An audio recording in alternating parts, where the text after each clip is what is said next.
Qo'llarida noz u ne'mat to'la dasturxon, jilmaygancha ostonada turibdi mehmon.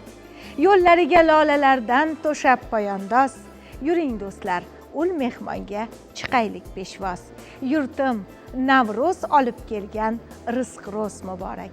Assalomu alaykum. O'zbekiston telekanalida Oila olami. Hamkorimiz Oila va xotin-qizlar qo'mitasi. Bugungi mavzuyimiz oilamizda Navruz. Muhtaram mehmonlarimiz, mutaxassislarimiz, barchangizni studiyamizda xush ko'rdik. Xush kelibsiz. Navruz, nega uni kutamiz? Tez-tez yo'qlaymiz. Go'yoki uzoq vaqtdan buyon ko'rishmagan yaqinimiz singari. Bunda qanday hikmat bor?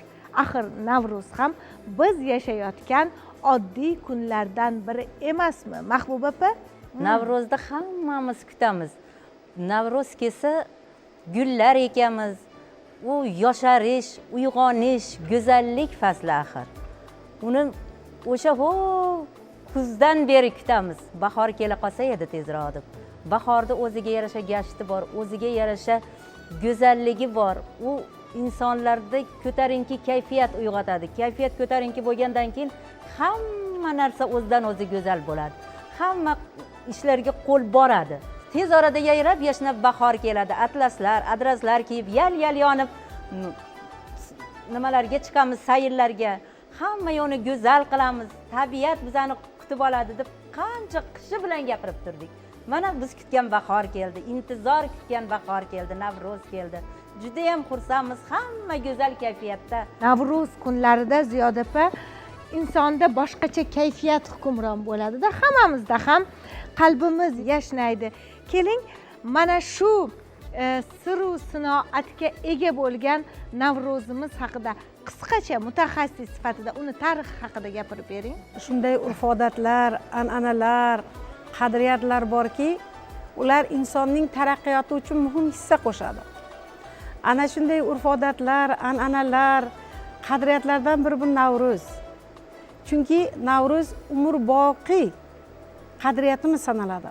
Agar biz butun mutafakkirlarning ijodiga murojaat qiladigan bo'lsak, ular ko'pchiligi asarlarida Navro'zning tarixi haqida maxsus asarlar yozib ketishgan. Masalan, Termiziyning Navro'znoma asari bor. Yoki Alisher Navoiyning Tarixi Mulki Ajam asari bor. Yoki undan tashqari 2600 ta o'zbek tilida g'azal yozgan bo'lsalar, u g'azallarda ham har birida Navro'z tarixi berilgan. Yoki Umar Xayyomning asarlarida, Firdavsiyning Shohnoma asarida judayam ko'p tarix, o'sha Navro'zning tarixi bilan bog'liq boy manbalar bor. Va har birida, har bir asarda Navro'zning qadimiy qadriyat ekanligi, u insonni komillikka, mukammallikka yetaklovchi bayram ekanligi qalamga olingan. Navro'z judayam qadimiy bayram. Chunki agar biz u bayramni tarixini o'rganadigan bo'lsak, qanchadan qancha insonlar uni qalamga olishganki, bugun ham shunga ehtiyoj bor. Uni o'rganish orqali bugungi yoshlarimizni mukammal, komil inson qilishga da'vat etadigan fikrlar bor. Ya'ni komillikka da'vat etadigan jihatlarga to'xtalaman qismangina. Masalan, Navro'z tarixida shunday bir narsalar qalamga olinganki, unda eng avvalo insoniy fazilatlar targ'ib qilinar ekan. Masalan, insoniy fazilatlarga nima kiradi? Mehr, muhabbat, saxiylik, saxovat, odamgarchilik, insonparvarlik, jamiki ezgu fazilatlar Navro'z misolida qalamga olinadi. Qalamga olingan va bugungi kunda Navro'z orqali targ'ib qilinadi xalqimiz tomonidan. Nima uchun? Birinchidan, o'sha tarix Navro'z bilan juda ko'p xonadonlarda tansiq taomlar pishiriladi. Va u tansiq taomlar otaxonlar, onaxonlarga, ya'ni kasalmand oilalarga, nogironi bor oilalarga tarqatiladi. Xabar olinadi, muruvvat qilinadi, himmat ko'rsatiladi. Bu xalqimizning saxiyligidan dalolat beradi. Va ikkinchidan, Navro'zning uzoq tarixiga qaraydigan bo'lsak, bir paytlar bunday rivojlanish bo'lmagan bir davrda ayollar doshqozonlar atrofiga yig'ilib bir-birlari bilan suhbatlashishgan. Ya'ni uzoq ko'rishmagan ayollar diydorlashishgan va ana shu diydorlashish jarayonida ular bir-birlarini dardlarini eshitishgan, fikrlarini eshitishgan va shu bilan birgalikda Navro'z tarixi bilan bog'liq juda ko'p hikoyatlar mana shu qazon boshida aytilgan, eshitilgan va bu ham o'sha hikoyatlar zamiridagi fikrlar orqali ham yosh kelinchaklarimiz, uyda o'tirgan ayollarimiz fikrlashgan va ularni tarbiyalaydigan hikoyatlar bo'lgan. Ya'ni ularni o'sha hayotga munosabati, oilaga munosabati shakllantirilgan. Ularni o'sha qaynonaga hurmat qanaqa bo'lish kerak, qaynotaga hurmat qanday bo'lish kerak yoki farzand shu bahonada ular bir-birlari bilan gaplashib, fikrlashib olishganlar. Endi Navro'z mehnat bayrami. Juda ko'p dehqonlarimiz bahor kelishi bilan ishni boshlay borishgan. Mehnat bayram hisoblanadi. Ya'ni ekilgan yerlarga e'tibor berilgan, hamma atrof chiroyli, tozalikka, ozodalikka e'tibor berilgan. Uchinchi jihati, Navro'z tan sihatlik bayrami. Nega tan sihatlik bayrami? Chunki juda ko'p odam mana qishdan chiqdik, ilik quridi deydi. Ya'ni vitaminlarga boy taomlar tayyorlanadi. mana sumalaklar tayyorlanadi, ko'k somsalar tayyorlanadi va o'sha xonadonlarga tarqatiladi va ularning tarkibidagi o'sha ko'k somsalar tarkibidagi, sumalak tarkibidagi narsalar insonning salomatligi uchun juda katta ahamiyat kasb etadi. Bu ham demak tan sihatlik bayrami. Yana bir jihati Navruz bu birodarlik bayrami ham sanaladi. Mana shu O'zbekistonda yashayotgan barcha turli millat vakillari ham umumxalq bayrami sifatida Navro'zni nishonlashadi.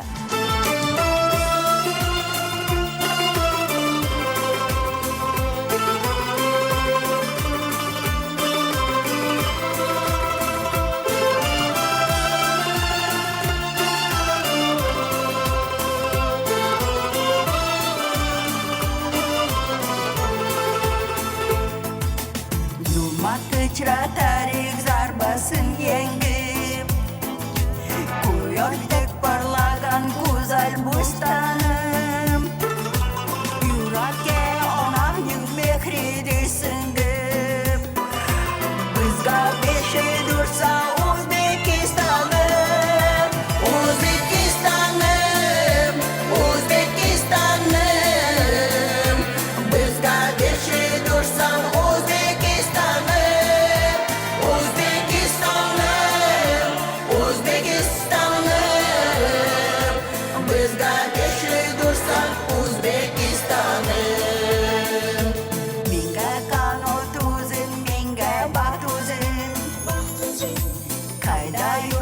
mag'rur ko'tarib boshim, men o'zbek bolasi baralas o'zim, ortimda vatanim jasur yurtboshim, O'zbekistonim, O'zbekistonim, ortimda vatanim jasur yurtboshim, O'zbekistonim, O'zbekistonim, ortimda vatanim jasur yurtboshim.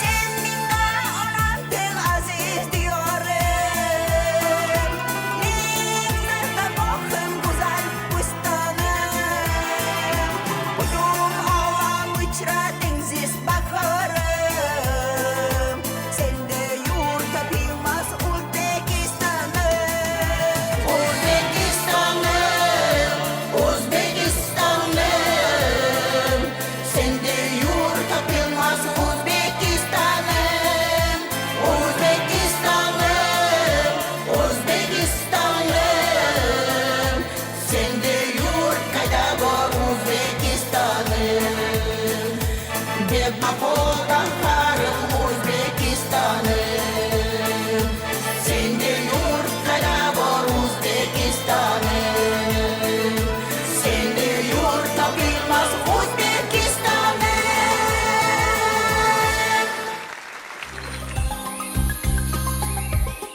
Navro'zni qanday siri bor, qanday sinoati bor, ijod ahli aynan mana shu mavzuga oshibdi. Chindan ham Navro'z bahor fasli odamning ko'ngillari yosharib ketadigan davrda. Mana hozir shu davrada o'tirganlarni hammasiga qarasangiz boshqacha bir kayfiyat bilan turishibdi. Sababiki bular hozir Navro'zni kelganini his qilgan holatda. Ayniqsa biz ijodkorlar daraxtlar kurtak ochib gullay boshlaganda bizning yuragimizda ham nimalardir kurtak otib gullay boshlaydi. Navro'z endi she'rlar yog'iladi. Men Navro'zga bag'ishlab shunday bir she'r bilan so'zimni boshlamoqchiman. Yangi kun degan bir she'rim. Bir yangi kun keldi. Qutlug' yangi kun. Maysalar yugurib qirlarga bordi. Shodligini yashira olmasdan butun daraxtlar bir kunda gullab yubordi. Yam yashil olamdan zavqlangan quyosh nur sochdi. Uyg'ondi qotgan og'ochlar, qaytdi ayvonimda ko'zda sevinch yosh. bizni tashlab ketgan u qaldirg'ochlar shashqaloq maysalar bilan qo'shilib anhorlar bo'yida undi yalpizlar eski ketmonlarin yelkaga olib tizilib ketishdi dalaga qizlar. Otam gullaganin tushida ko'rdi juda olislarda qolgan bog'ini, endi umr bo'yi sog'inib yashar yillar olib ketgan yoshlik chog'ini. Bir yangi kun keldi, topolmadim so'z, qalbim daftarini ming bor izladim. Yurgan yo'llarimga gul sochdi Navruz, shodlikdan gullarni quchib yig'ladim. So'ng ketdim, bobomdan qolgan dalaga, otamni qaritgan bog'larga bordim. Bir siqim tuproqni olib kaftimga, ona yer mehridan mast bo'lib qoldim. Bir yangi kun keldi, rassom tabiat jon ato qilibdir yer osmonga. Bulbullar kuylashga kelinglar faqat, gullarning vatani O'zbekistonga deb keladi. Bayram kayfiyati mana shunday she'rlar, kuylar, qo'shiqlar bilan yana ham boyiydi-da Mohira opa. Mana hozir Ahtamqul aka she'r aytyaptilar. Bolaligimiz bir muddat xayolimizga keldi. Bolaligimizdagi Navruzlar va aynan sizlarni jamoa uchun, ya'ni o'zbekligim, o'zligim jamoasi uchun ushbu bayramni o'ziga xosligi nimada? Chunki sizlar yil davomida milliylikni targ'ib qilasizlar-da. Albatta, bahor kelishi bilan har bir inson qatorida bizni o'sha tashkilotimiz ham, jamiyatimiz ham o'ziga mana shu yangi yil uchun yangi bir rejalar tuzamiz. O'tgan yilni sarhisobini qilamiz va tabiiyki mana bu yilgi Navruz e'tibor bergan bo'lsak, juda ham bir boshqacha keldi. Bizni o'sha quvontiradigan narsa, xalqimiz milliylikka boshqacha e'tibor bilan, boshqacha hurmat bilan qaray boshladi. Buni o'sha juma kunlarini milliy kun deb e'lon qilinishi ham biz kuzatib turibmiz. Bolalar, o'sha o'smirlar yoki talabalarimiz juma kunlari, boshida juma kunlari o'sha o'zlarini o'sha milliy kiyimlarida kela boshlashdi, ko'chalarda o'sha o'qishda. Hozir qarasak faqat juma emas, boshqa kunlari ham milliy ko'rinishda yurishibdi. Demak, bu narsani xalqimiz kutib turgan ekan. Bu narsaga bizda bir anaqa bor-da, bir-biridan uyalishmi yoki men kiysam odamlar qanaqa nimadirkin deydi, lekin yuragini ichida o'sha cho'g' bo'ladi. Mana biz o'sha o'zbekligim, o'zligim tashkiloti qanaqadir ozgina bo'lsa ham shu narsaga hissa qo'shdikki, o'sha cho'g'ni alangalatdik va mana yoshlarimiz, kattalarimiz milliyligimizni eslab qolishdi, milliyligimizni qayta boshlashdi. Endi bu yilgi rejalarimizda yana bitta yoshlarni, bolalarni unutilib ketayotgan milliy o'yinlarimiz bo'lardi. Mana shu narsalarni eslatgimiz keldi. Bolalarimiz o'zimiz mana yoshligimizda o'ynagan o'yinlarni bolalarimiz bilmayapti. Tushuntirib bersak tushunishmayapti. Ular faqat hozirgi kunda shu telefon, gadjetlarga juda ham o'tirib qolishgan. Buni foydali tomonidan zararli tomoni ko'payib ketyapti hozir. Inson bir-biri bilan o'sha muloqot qilish kerak, aloqada bo'lish kerak, lekin hozirgi paytda yonma-yon bir stol atrofida oilada o'tirsangiz ham hamma o'zini dunyosida, hamma o'zini telefonida, ko'chaga chiqib bolalarni o'ynayotganini qarasangiz ham hammasi bir qator tizilib oladi, hammasini qo'lida o'zini telefoni, o'zini dunyosi. Biz mana shu narsaga e'tibor berib hozir qidiryapmiz. O'sha milliy o'yinlarimiz, har bitta viloyatni, har bitta joyni o'zini milliy o'yinlari bo'lgan. Mana shu narsalarni olib chiqishga, qidirishga va targ'ibot qilishga bu yil e'tibor qaratamiz va o'ylaymizki, bolalarimizga bu narsalar yoqadi. O'zbek milliy o'yinlarimiz borligiga bolalarimizni qiziqtirsak, ishonamizki, bu narsa ham bizni o'sha qadriyatlarimizni, urf-odatlarimizni yana ham yuzaga chiqaradi. Dilnozaxon, shu o'rinda tabiiy ravishda sizga bir savol bermoqchiman. Mohira opa hozir aytdilar, o'sha biz bolaligimizda o'ynagan o'yinlarda biz ham o'ynaganmiz dugonalarimiz bilan. 5 tosh bo'lardi yoki sakrash, bir nimalar. Xullas, mana shunday o'yinlarni bolalarimizni tarbiyasida qanday ahamiyati bor? Mana shu qadriyatlarni, milliylikni o'zida mujassam etganligi uchun, xalqni birlashtirganligi uchun ziyoda opam aytganlaridek haligi insonni komillikka yetaklovchi ezgu g'oyalar bilan sug'orilgan bo'lganligi uchun Navro'z bayramini biz uzoq tarixdan bugungi kungacha mana bayram sifatida nishonlab kelmoqdamiz. Navro'z bayrami biz bugun amaldagi taqvim bo'yicha qish faslini 1-dekabrdan deb hisoblaymiz, lekin aslida turkiy taqvim bo'yicha qish fasli 20-dekabrdan 20-martgacha, ya'ni 3 oy davom etadi va o'sha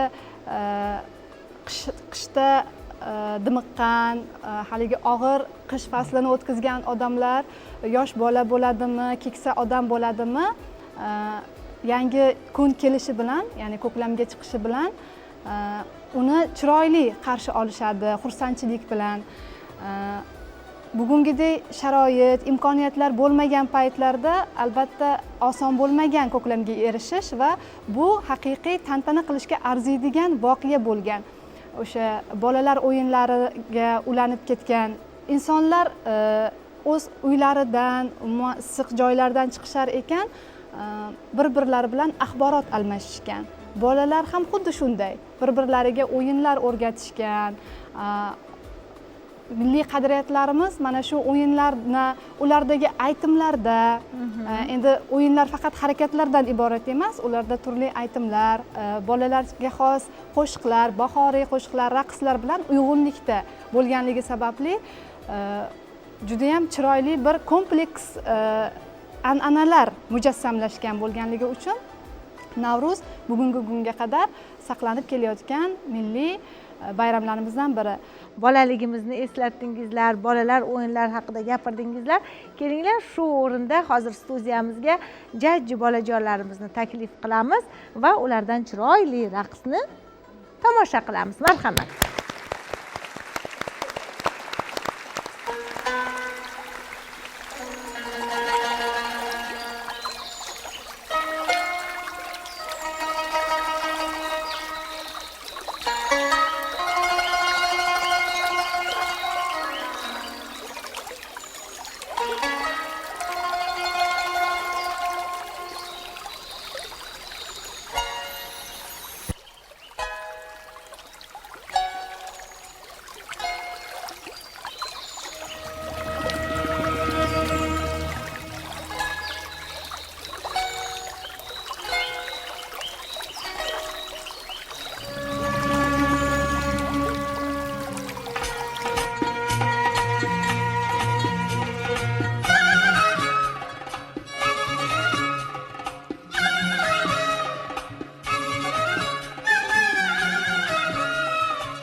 ziyotepa, har kuni oilalar orasidasiz, har kuni odamlar orasidasiz.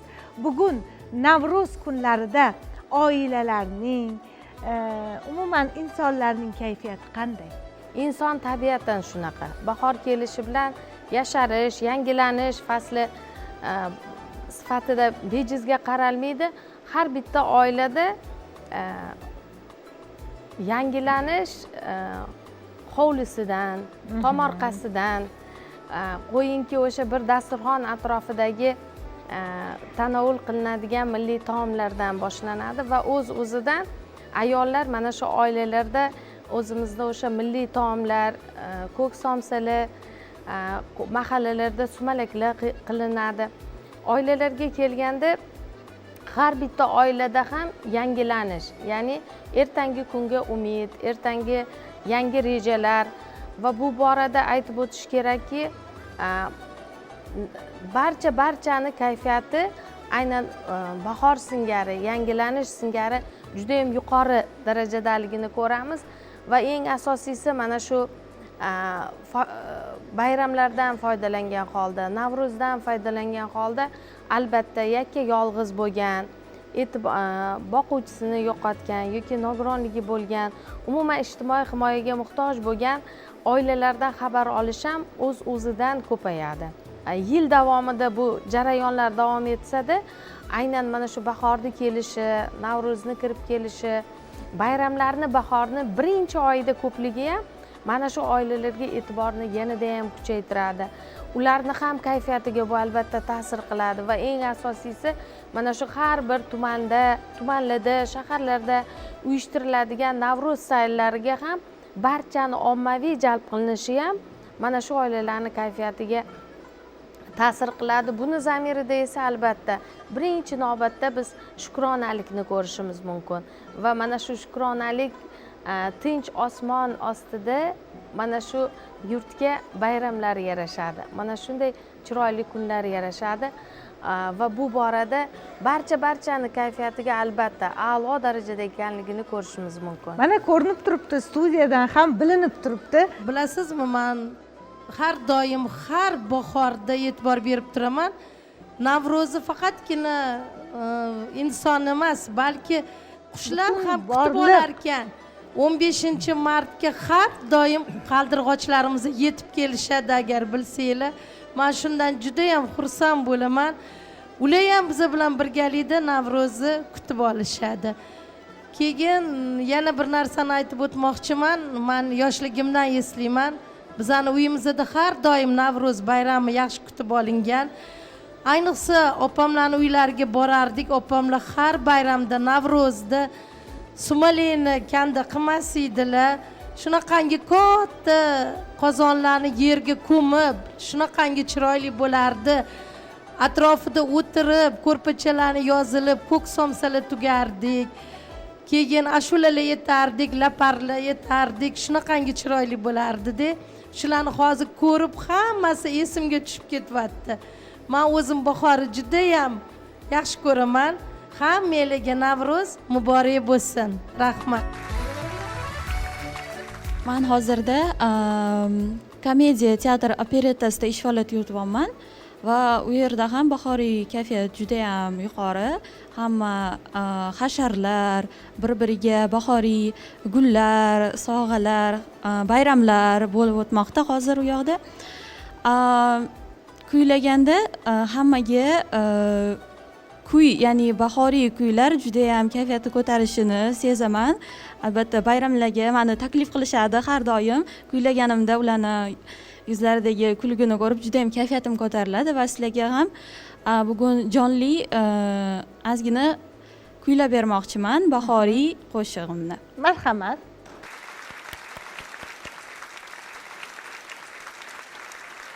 Dugonalar bormisiz, omonmisiz? Dugonalar bormisiz, omonmisiz? Jon bo'lishib, ochilib gulzormisiz jon? Ochilib gulzormisiz jon? Jon bo'lishib, ochilib gulzormisiz jon? Ochilib gulzormisiz jon? Ey bormisiz yor ey jon?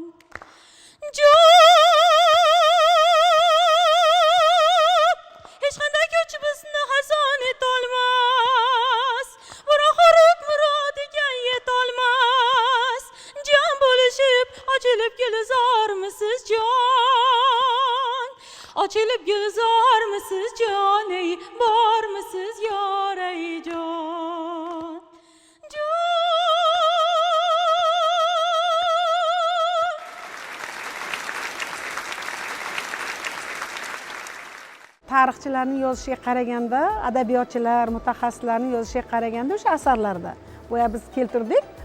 Ana shu Navro'z boshlanishi bilan endi bir oy davom etgan bu bayram bahor boshlanishi bilan juda ko'p urushlar, janjallar to'xtatilgan ekan. Qarang, qanchalik ahamiyatga ega va xonadonlarda ham, mana oilalar bilan bog'lanyapti, xonadonlarda ham arazlashgan oilalar, ya'ni urushib qolgan oilalar yarashtirilgan. Qarang, buni zamirida ham juda katta g'oya bor-da. Bitta unut bo'layotgan bitta odatimiz bor, udumimiz bordi. Agar shuni yo'lga qo'ysa yana ham yaxshi bo'lardi. Biza yig'ilib mehmonga borishardik. Qaysi xonadonga borsak, o'sha xonadonda mana hozir turshak, o'rikni qurtilgani bo'ladi-yu. Shuni katta idishlarda ivitib qo'yishardi. Shuni borganimizda birinchi navbatda hammaga bir kosa ulashardi. Bu endi o'ylab ko'rsam, bu haqiqatda bu yurakni quvvati, bu tan sog'lik, yosharish, bu shunaqa bir eliksir bo'lar ekanda insonga, kuch-quvvat baxsh etar ekan. Shuning uchun berilar ekan. Mana shu odat yo'qolib qolyapti. 80-yillarda o'qigan paytimizda men ko'rardim, hamma qizlarimiz atlas kiyardi. Shunaqa endi chiroyli bo'lib yurishardi, uni ta'riflashga dil ojizda. Men ayolim shu atlas kiyaman deb topolmadik-da, shu shahardan to'g'risi topolmadik. Keyin vodiyga, Farg'onaga borib olib kelib berganman. 5 kiyimlik olib kelib berganman-da. Shuni kiyib endi shunaqa go'zal bo'lib ketgan. O'sha udumlarimiz qaytayotganiga men juda ham xursandman. Yana qaytsin. Qizlarimiz go'zal bo'lsin, bundan-da chiroyli bo'lsin. Albatta. Yigitlarimiz hammasi ko'zlari yonib yursin.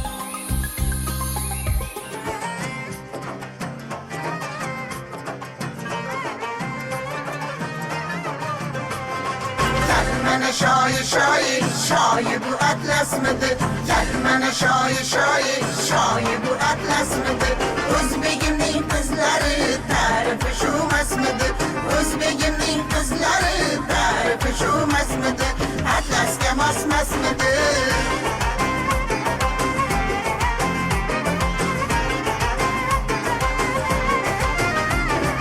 Mamalar kiygan libos atlasmi adrasmidi? Mamalar kiygan libos atlasmi adrasmidi? Kuydirib babolarim ishqida yonmasmidi? Kuydirib babolarim hajrida yonmasmidi? Gel mana shoyi bu atlasmidi? Gel mana shoyi bu atlasmidi? O'zbegimning qizlari tarifi shumasmidi? O'zbegimning qizlari tarifi shumasmidi? Atlasga mosmasmidi?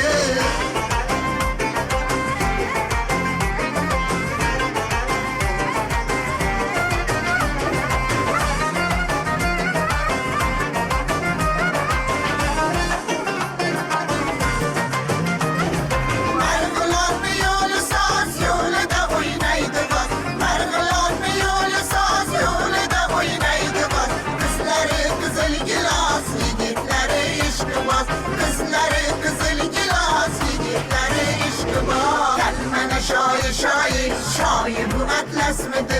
Gel mana shoyi bu atlasmidi?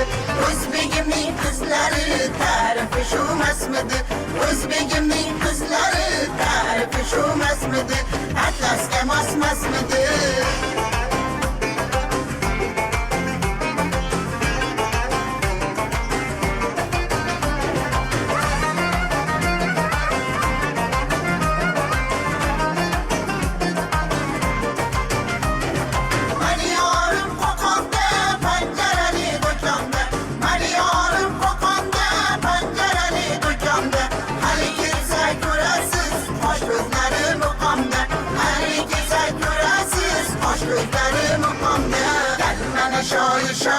Shoyi bu atlasmidi?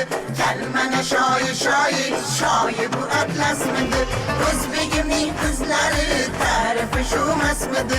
O'zbegimning qizlari tarifi shumasmidi? Atlasga mosmasmidi?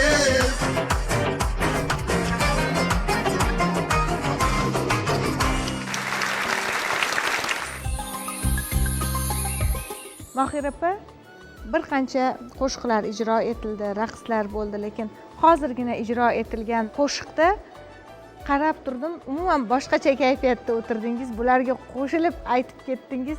mana adras atlaslarimiz, milliy liboslarimiz haqida, milliy matolarimiz haqida kuylangan qo'shiqda nima sababdan? Endi bir tarafdan qishda atlas liboslarda yurolmaymiz.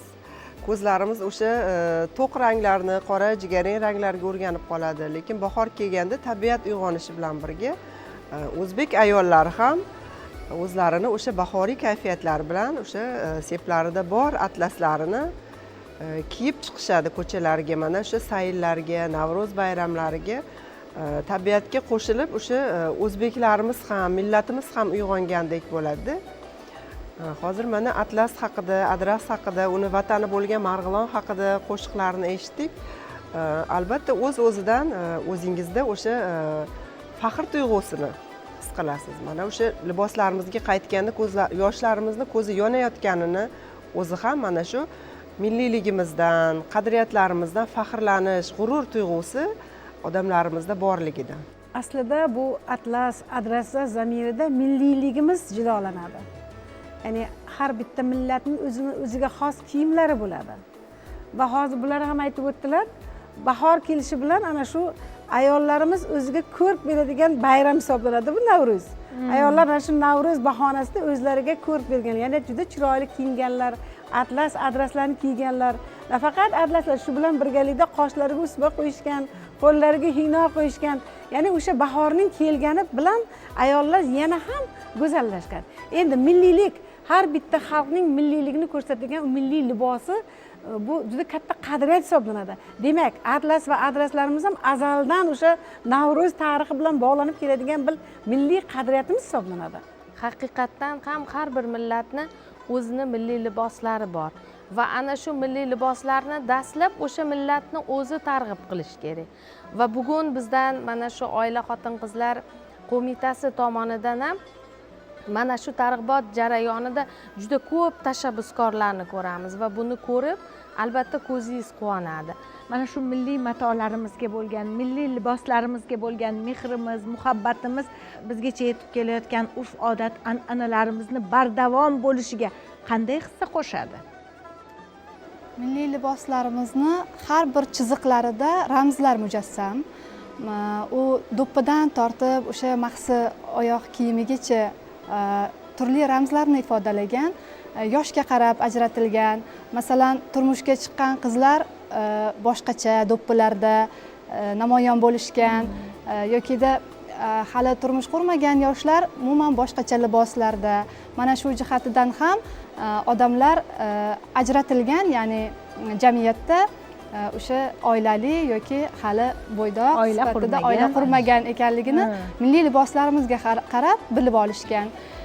Keyin masalan milliy bosh kiyimimiz do'ppida farzand, oila ramzlari, masalan anor, qalampirmunchoq ramzlari ifodalanganligi bilan muqaddas hisoblangan. Bu liboslarni qadrlab o'sha har doim mehmonga, ziyofatga, chiroyli tadbirlarga kiyish azaldan urf bo'lgan. Shu milliy kiyimlarimizda haqiqatdan ham juda ham gap katta. Haligi Amerikalarda, chet ellarda ham qarasangiz, bizani atlas adreslardan tikib kiyib olishganda. Va shuncha, demak, chet elliklar ham yaxshi ko'radi. Marg'ilon mana shu atlas adreskoni-yu.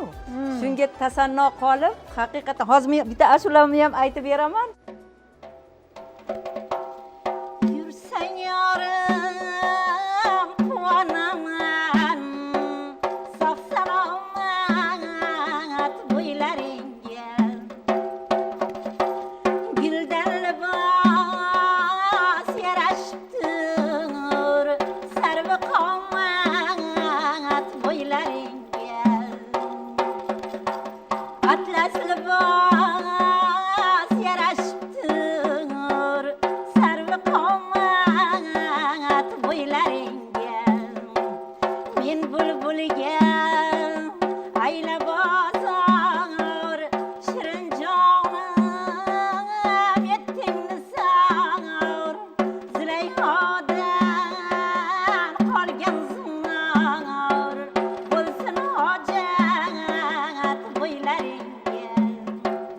Züleyha'dan kalgen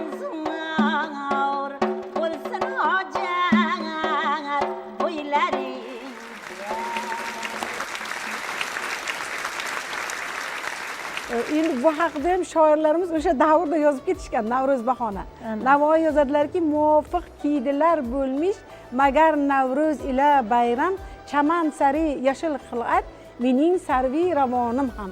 Bahor kelishi bilan, Navro'z kelishi bilan, butun hamma joy yam yashil bo'lishi bilan meni yorim ham o'zini yashil kiyimlarini, matolarini kiyib chiqdi deydi. Qarang, o'sha tarixdan ham o'shalar yozib qoldirilgan. Yoki Navoiyning juda ko'p asarlarida, masalan, Layli va Majnunda, Farhod va Shirinda, Sabbai sayyorda ham ayollarning kiyinishi hozir nafis kiyimlar. Ular shunday qomatlari chiroyliki deydi Navoiy. Ularning beli shunchalik ingichkaki deydi. U ipga o'xshaydi, ammo u ipga o'xshagan belni ko'rib bo'lmaydi. Ular harir kiyimlarda shunaqa ham o'ranganki, juda ham chiroyli degan bir ipak kiyimlar kiyganliklarini.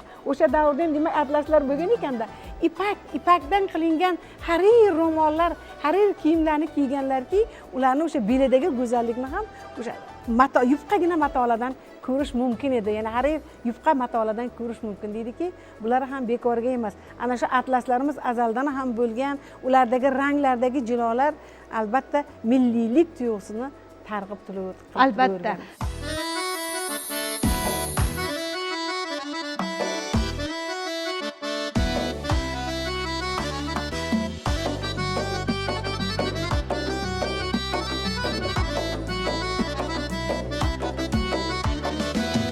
Kaşın kara kara göz, men tamana kıyamam. Kaşın kara kara göz, men tamana kıyamam. Gözün sızıp naz bilen, gözün sızıp naz bilen, men tamana kıyamam. Biz tamana kıyamam.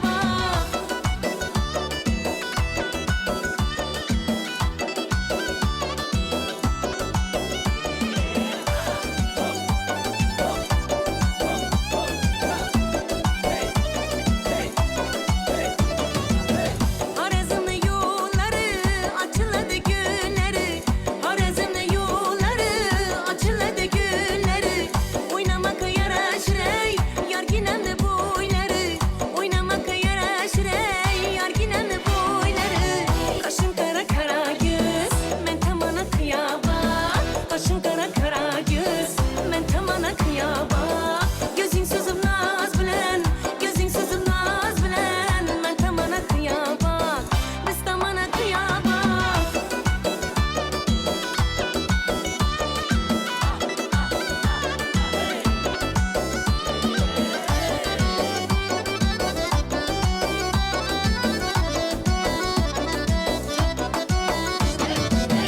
Yegeniniz ah mekan, sevgeniniz yok mekan. Yegeniniz ah mekan, sevgeniniz yok mekan. Yürekini derdini bilgeniniz yok eken. Aşkını derdini bilgeniniz yok eken. Kaşın kara kara göz, men tamana kıyamam. Kaşın kara kara göz, men tamana kıyamam. Gözün sızıp naz bilen, gözün sızıp naz bilen, men tamana kıyamam. Biz tamana kıyamam.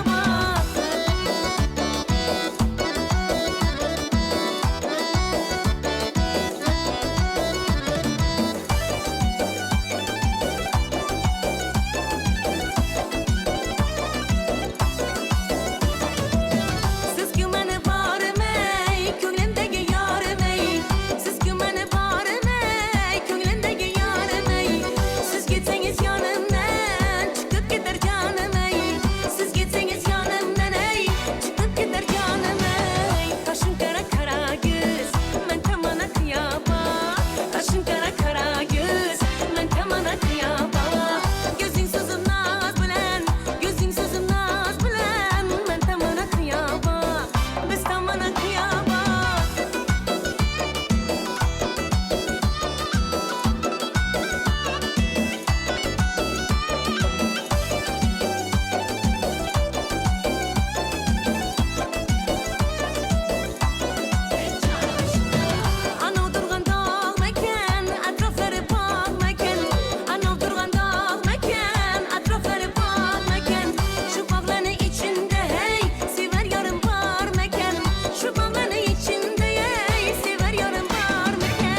mutaxassis ta'kidlaganidek, Navro'z har bitta insonni kayfiyatini yuqori darajaga ko'taruvchi ayyom.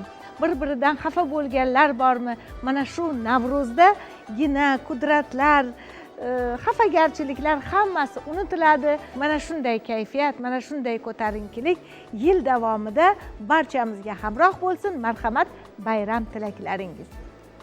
Barcha O'zbekistondagi insonlarni Navro'z olam bayrami bilan tabriklayman va bu bayramning yana bir yutuq joyi aytmay qoldik boya.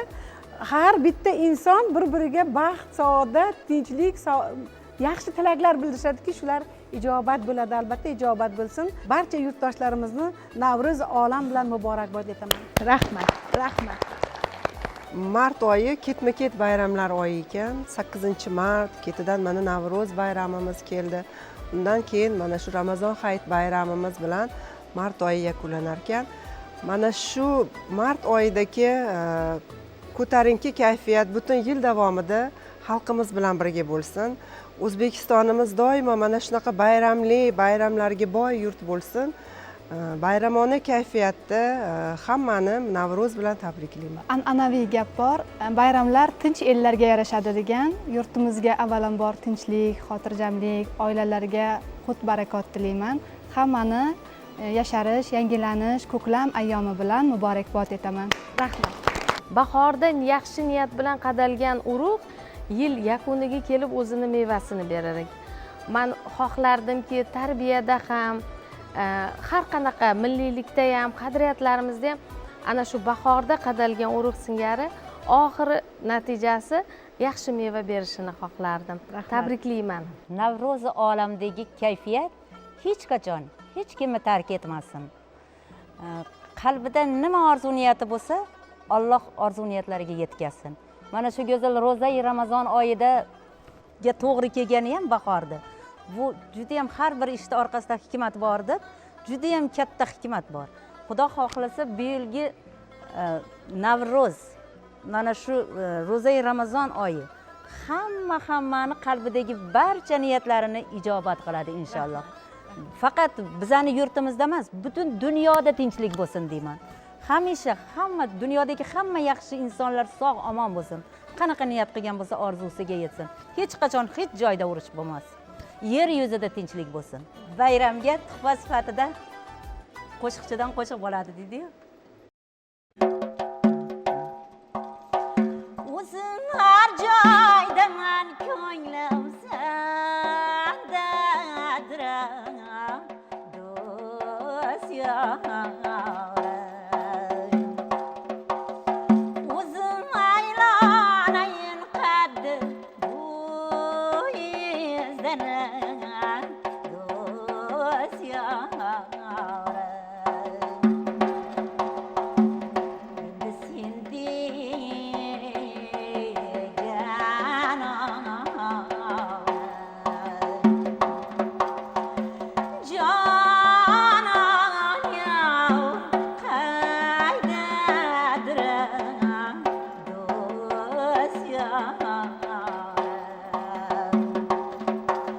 Do'st ko'rib yuzingni badafadadir do'st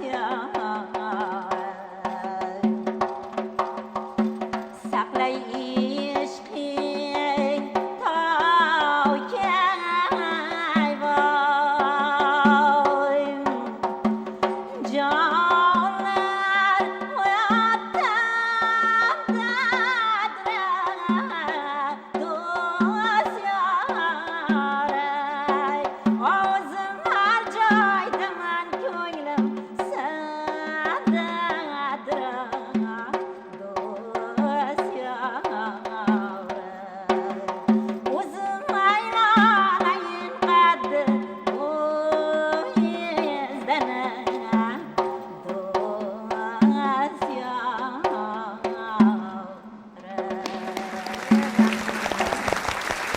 qo'shiqchidan qo'shiq bo'lganidan keyin tabrik sifatida shoirdan she'r. Ahtamqul aka, marhamat. Men bugun bitta sirni ochib qo'ymoqchiman. Bu sir shundan iboratki, butun mana Ziyoda opa aytdilarki, 20 mart kuni tunu kun tenglashadi degan bir so'zni aytdilar. Mana shu kuni tun tenglashgan kunda men tug'ilganman. 20 mart kuni. Har yili bahor meni qutlash uchun keladi go'yo. Shunga men bitta she'r yozgan edim. Shu she'rimni o'qib bermoqchiman. Marhamat. Quyosh qaynoq mehringni tuydim. Hayot seni onamdek suydim. Lolalarning taftidan kuydim, bahor meni qutlashga keldi. Yalpiz suvga aytdi tushini, unga berdim ko'ngil qushini. Bolam qara taqdir ishini, bahor meni qutlashga keldi. Gulni o'pib, yuzin namladim, yanog'idan sog'inch jamladim. Ko'zlarimda g'azal damladim, bahor meni qutlashga keldi. Unutmayman 20-mart onam uchun keltirgandim dard. Shu kunni deb quvonmog'im shart, bahor meni qutlashga keldi. Yo'llarimga gul sochar o'rik, anglamayman bu qanday ko'rik. Bol ariga bo'libman sherik, bahor meni qutlashga keldi.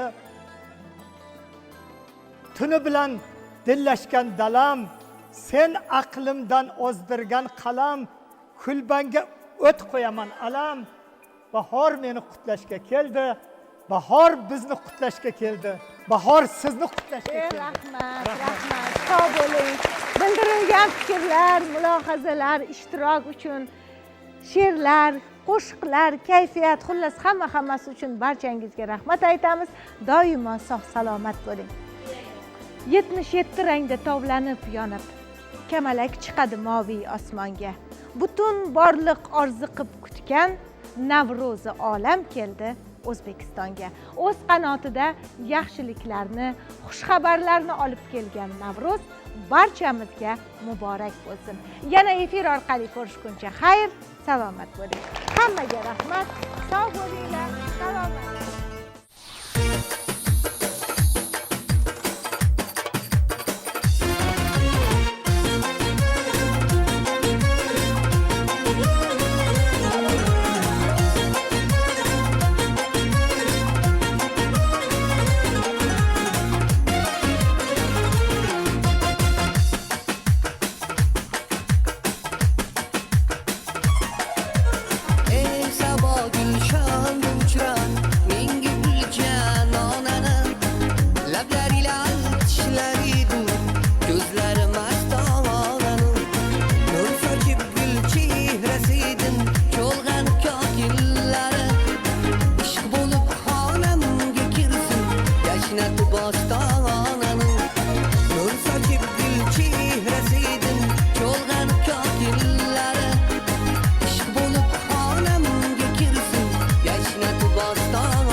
Paymon